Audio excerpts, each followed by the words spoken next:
The Batman 2022. This movie was delayed for, I think it was delayed twice, three times, whatever.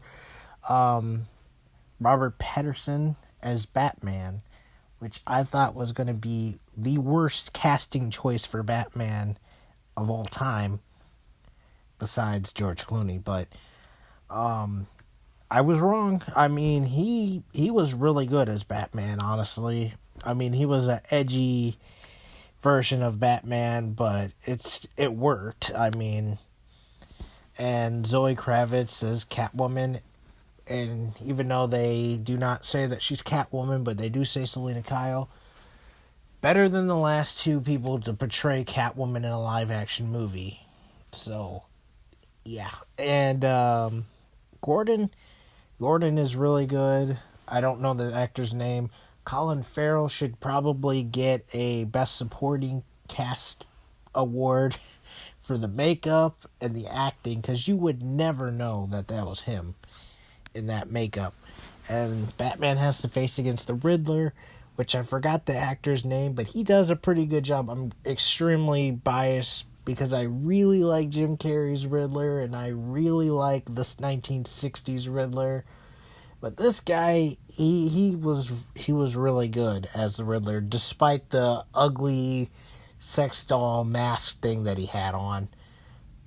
That was not my favorite costume, but other than that, like the voice and how the Riddler would act is definitely accurate, and the Penguin, very accurate. I mean, the problem I have with this movie really is the pacing of the movie, and some of the action sequences is not as good.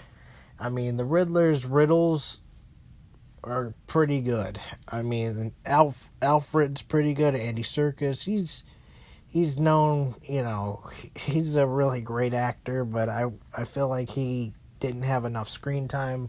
Same with the Penguin, even though every scene the Penguin was in, he did a really good job. And I would say the car chase scene is probably maybe my favorite scene in the movie. And I don't know, I didn't like the beginning of the movie where it just was lingering on from a certain character's certain view, and they had the classical music, cliche classical music, and kind of some predictable moments in the movie. And the effects are good. I didn't really notice a lot of CGI. That's good.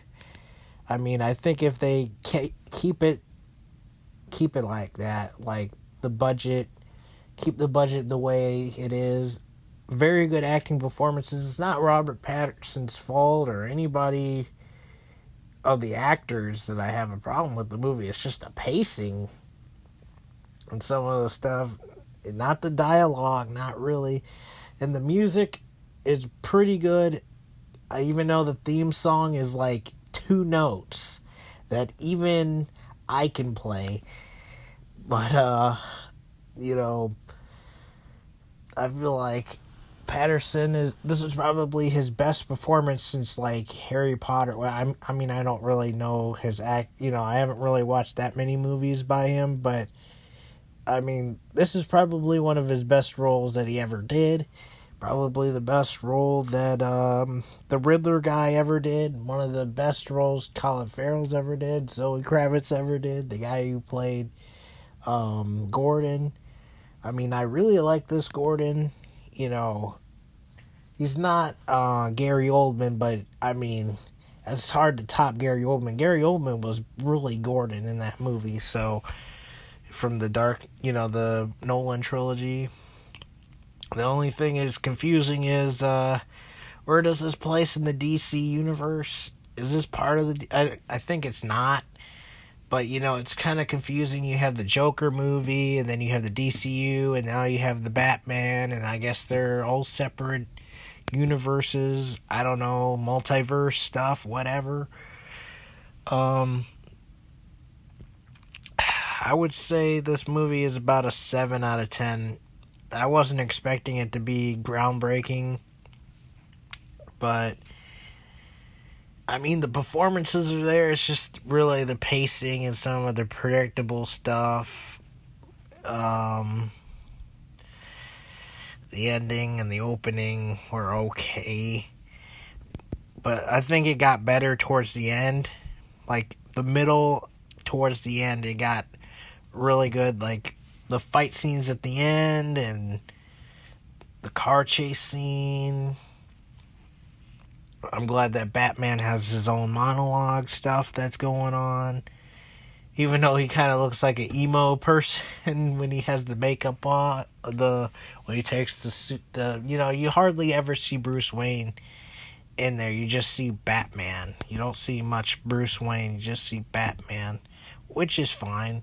But Bruce Wayne is more, supposed to be the more supposedly human side of him, and he's supposed to act like the opposite. And I forgot John Nicotero. I'm glad that he's in the movie too, because he does a pretty good job too. I mean, he hasn't been in a movie that I remember since the second Transformers movie, which a lot of people want to forget that one, but he was really good in that movie, in the Batman also.